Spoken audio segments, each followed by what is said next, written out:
any kind of drills, they would fire up those generators and they could basically power the entire facility, including the towers on those.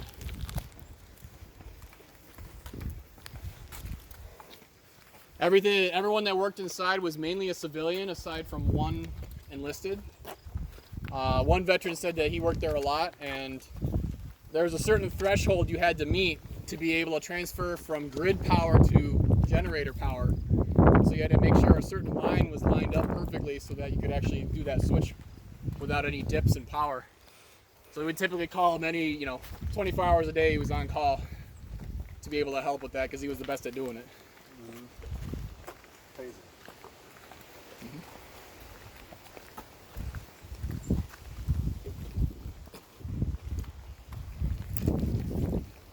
The generators are long gone. Those got shipped down to K.I. Sawyer at closure.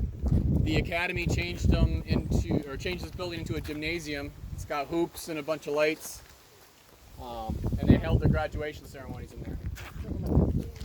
Yep, that's our second building that has electrical power out of the two that we have. We're gonna cut up through this grassy part here. Some of you may or may not know, but we are the tallest peak in the Keweenaw up here. We are taller than Brockway, Bohemia, and Mount Houghton.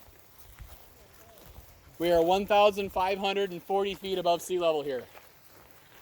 And we are walking over to a cement pad on the ground. This was another foundation to one of the original towers. And this is the natural tallest peak of the mountaintop, Mount Horace Greeley.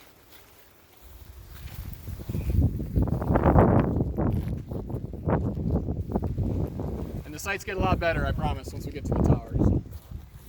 We're going to go inside the tower? Yeah, you'll be able to climb up the tower if you're so inclined. Something like that foundation, could you put a roof on it, make it a little picnic area? It's definitely possible. Yeah. There's definitely a lot of potential. Just the way it is. Yeah. Yep. Oh, this is cute.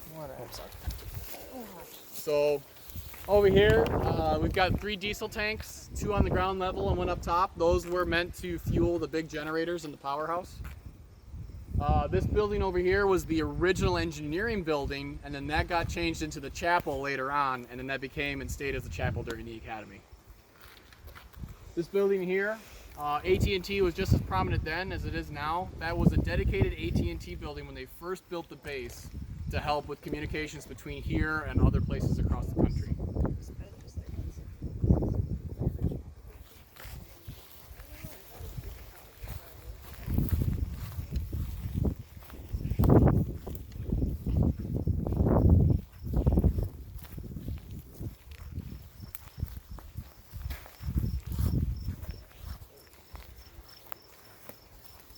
Next up, we're going to be hitting the bunker. Based off the blueprints that we could find, you could have 100 people down there in an emergency situation. It would have food, supplies, water. They had three-tier high bunk beds and a small armory. Most of the veterans we talked to either have only been in it once their entire career or didn't even know this existed.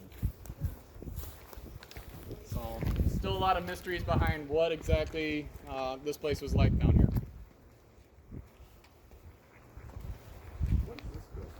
We're going to go to that one next after the bunker. Well, that's the comms and HQ building.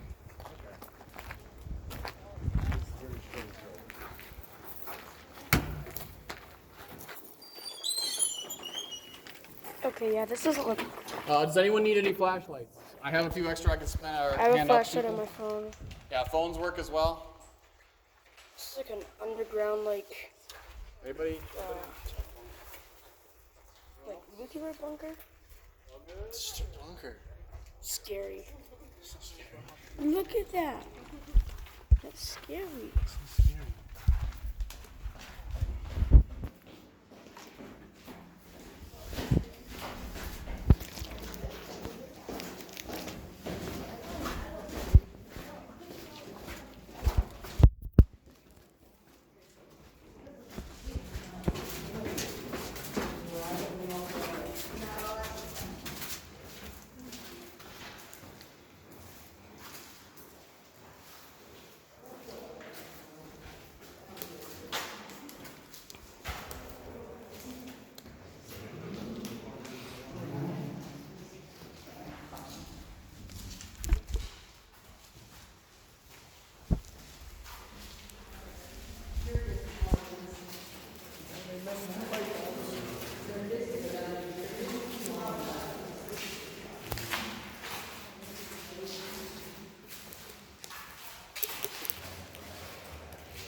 And then over here we have an emergency hatch that would lead up to the other side of the building.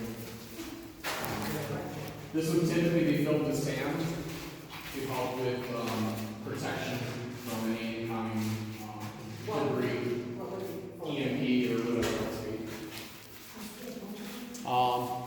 So if you can imagine, half of this would be filled with bunk beds, and the other half would be tables and bench seats.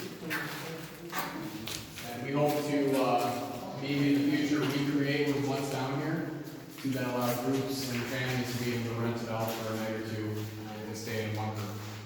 Oh, that'd be cool. I mean, some people may love that. Yeah.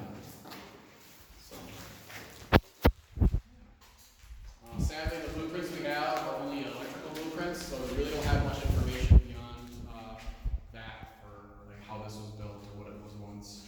Any more details beyond that? Got some of the veterans statistics for you.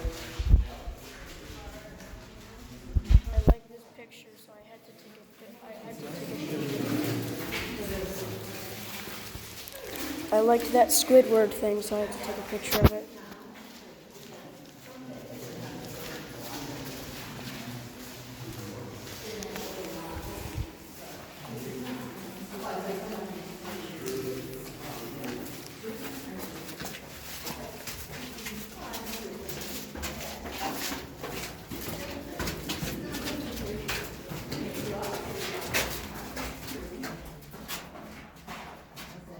Lift your head, Zachary. That works. Maybe one time they said it was shoulder down there. What they're doing. What is this from? That's an air filtration system. That's an intake.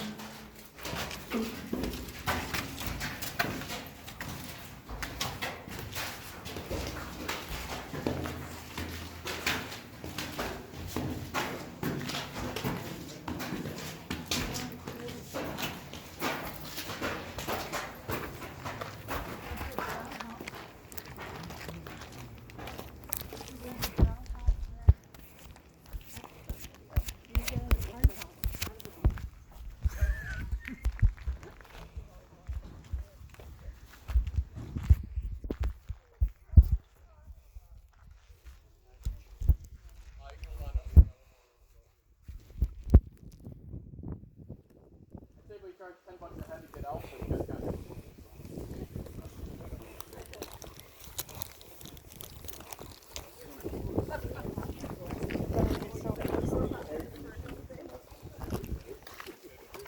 Alright.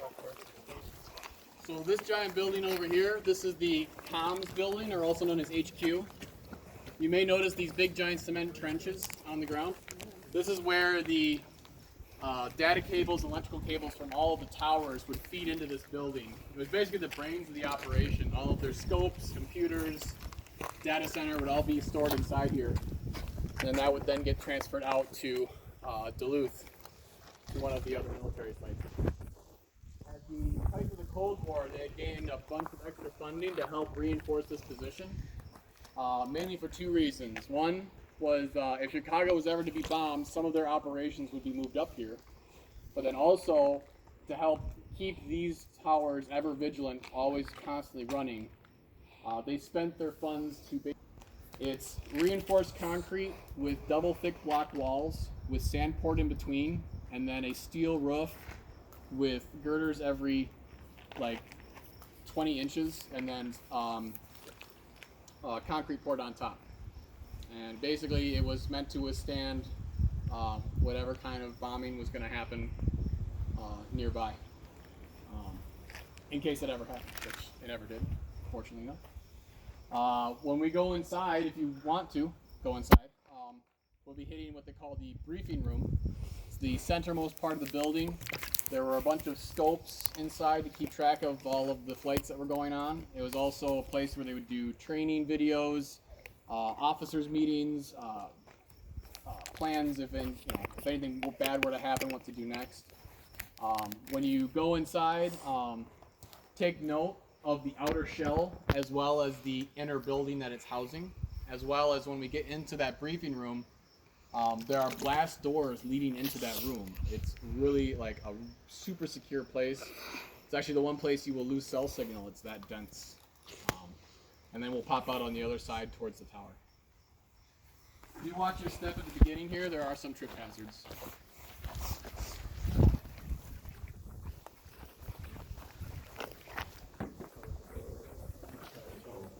This is that reinforcement I'm talking about before. And this is the original building here that I'm standing under. Whoa.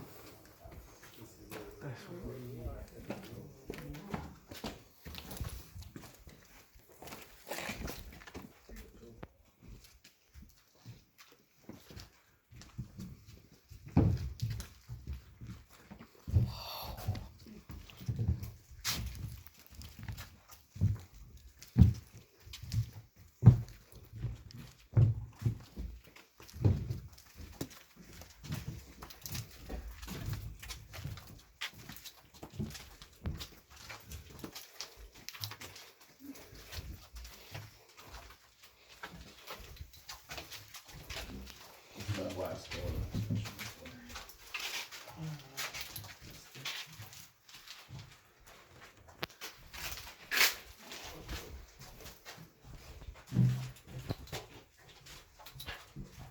Whoa, this is like nice, kind of.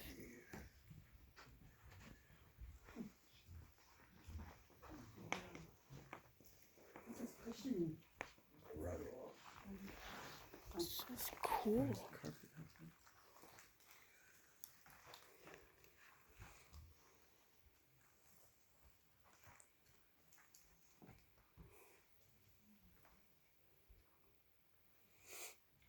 So once again, there were a bunch of scopes along this wall that would keep an eye out for all of the traffic, air traffic that was going on. They also had a projector that would project onto screens as well. Our goal is to hopefully make this building the museum. We hope to recreate everything in here, as well as a few other key rooms in the building, as well as repurpose some of the others to help with our curation and gathering of historics. And yeah, that'll be the main purpose of this building. Hopefully we'll get it back up to its How former are better there self. things flying on the screen? And here's another Here? example Don't know. of the blast door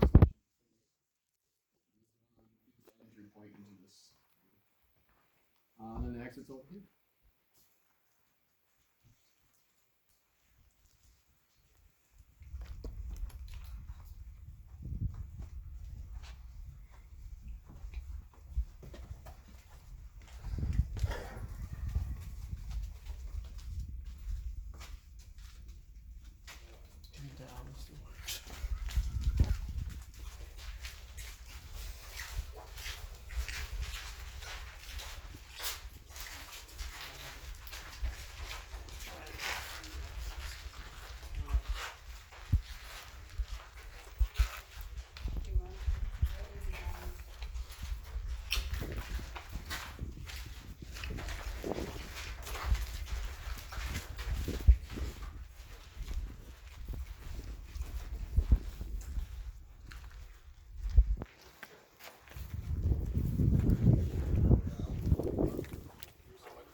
Kind of don't want to think about it, but at the same time, we do have a business plan working on figuring out a lot of the financial side of things. And that's kind of what our main focus on is getting that finished up. Especially we're mainly doing like one building at a time approach. We are doing this in tandem. We recently made the nonprofit, I think about a month ago. We've got a committee involved with that. Yeah, it's going to be thousands, hundreds of thousands probably. So over here you can see another, the third and last foundation for one of the original towers. This tower used to stand about the same height as this one, but as technology progressed, instead of retrofitting what we had, they decided to build new and demolish the old one. This tower here, unlike the 360 tower, this is what they call the height tower. When they finally spotted something this would be pointed in that same direction, and it would determine the altitude of whatever threat they were watching. It could pinpoint exactly where in the air it is, and it could help guide the pilots to where they need to go. We were told during trainings they would send B-52s from KI Sawyer to fly out around the peninsula. There are accounts on Broadway Mountain of people seeing the tops of those B-52s. They were flying that low to the ground. And that was how they would test and train this facility. This site actually closed down in the early 80s. And what happened was when they were doing trainings across the country, they found that there was still a blind spot here. So they actually had to bring everything back online all the way up until 88 to continue the defense of the country in space. We feel fortunate, mainly because the fact that that happened, along with the academy coming in, helped preserve this as time passed. We're excited to say that we have about 90% of the original buildings that's still here, and we hope to keep it that way. We really want to try and save what we can, and basically revitalize this place. It's been closed off for years. We want to try and open it up to the public. Have to show the history. So, for those of you who want to go up on this tower, we have stairs that lead to the second floor, and then there's an interior ladder that leads to the roof. I don't expect everybody to want to go up on the ladder. We don't want to force you guys to do what you want to do. We also have a platform that you can walk to on the second floor in case you don't want to climb up. Those of you who do want to go up, we're doing one person at a time on the ladder. When you reach the top, yell down clear to let the next person know they're ready to go. When you're up there, there are ropes tied off on the railings. Just ask to stay about maybe a foot and a half away from those ropes. And we have trip hazards marked in orange. Just keep an eye at your feet when you walk around so that you don't trip and fall. With that, I will unlock the door and we can head on in.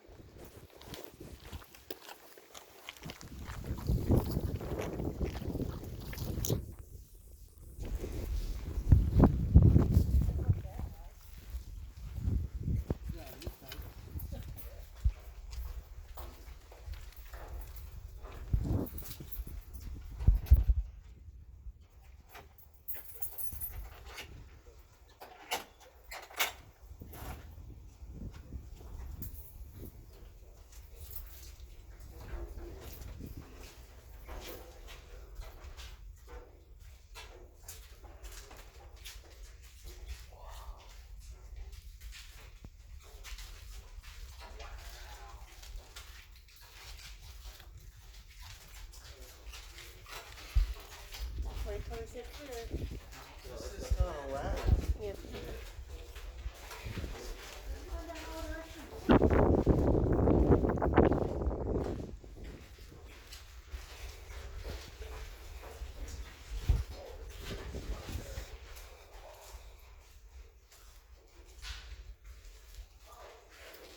Ladder's over here for whoever wants to go first.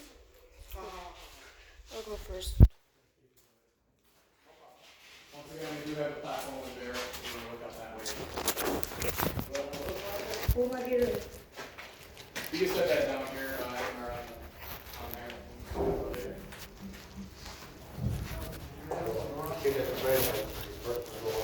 Once again, once you reach the top, you'll clear to let that person know they're ready. Yep.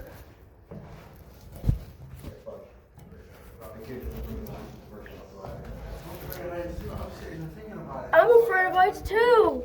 Why are you going up? I don't know.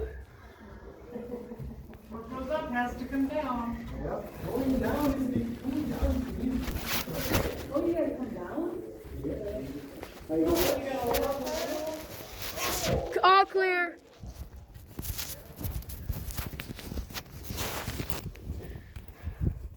Whoa.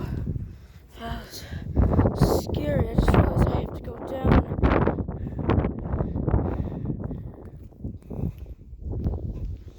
I'm afraid of heights. Alright, clear.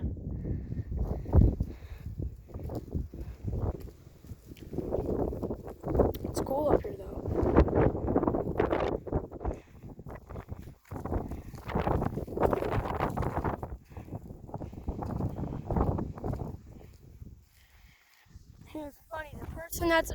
person that's probably the most scared of heights is going up first.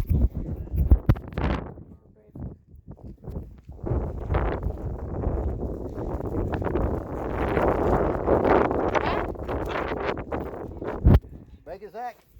This is what they must be calling a mongrel. Zach, I think I'm more scared of heights than you. No, I'm just saying. Oh, this is kind of cool. Hey, I'm on solid ground. I'm good. This is like. Yeah, climbing down isn't that hard. My imagination. But Mom, you're coming up here too? My imagination's holding it up. You're there. All right, let's see on my phone. We missed up here. Is it bad that I'm I waiting? mean, granted, we went through a George, is it bad that I'm waiting? There's a hole and caution tape in there. Yeah, don't drop your phone. I'm not gonna drop my That's what I was phone. waiting for. I'm waiting for him to do. Uh-oh. There's like a hole and caution tape and stuff like that. What, you wanted me to drop my phone down there? Some other time. Dude, this cable is running through this hole. Standing on a line right here. This best represents straight north and straight south. If you look straight south, you'll see a little chimney at the coast. It's like a little needle sticking out. That's Gay, Michigan, straight south of here. Oh, there it is. Across the water is the Huron Mountains. It's very faded into the haze there. So that's the Huron Mountains on the opposite side of the bay. The lake closest to us here on the left, that's Gratiot Lake. Then the small guy next to that is Deer Lake. And then you have Lac La Belle, the channel cutting out into Superior. There's a mountaintop with a bunch of missing trees. Channel cut out. That's Bohemia. That's their ski resort. Then there's a mountain farther and to the left of that a little bit. That's Mount Houghton. You've got the mountains closest to us. You go a little bit to the left of those and then shoot straight out into the distance. That leads to Brockway. Over here you can see a little red roof poking out in the trees. That is Delaware Mine.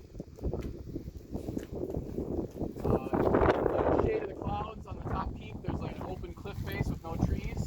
That's Mount Baldy. This valley over here, that leads out to Eagle Harbor. And then this open patch in the trees is Central Mine.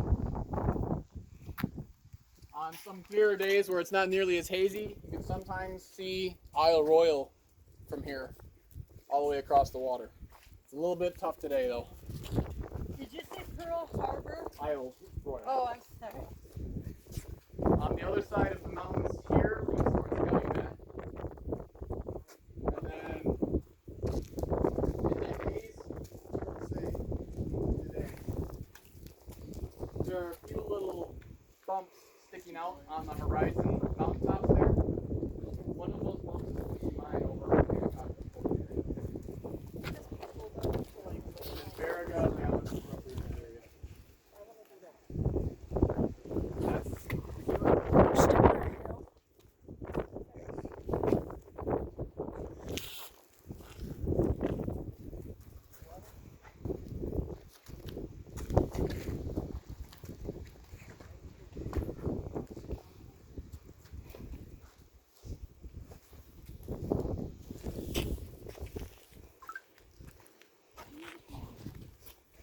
There. Got my 360. There's a story from one of the veterans that was stationed on this tower. The platform over here, one of the newbies accidentally locked him out one night when he was taking a smoke break. And, he was yelling out into the void in the darkness in the middle of the night, and nobody could hear him. And it was the middle of winter. He just had his dress uniform on. It took 2 hours before another guy came up from the late night.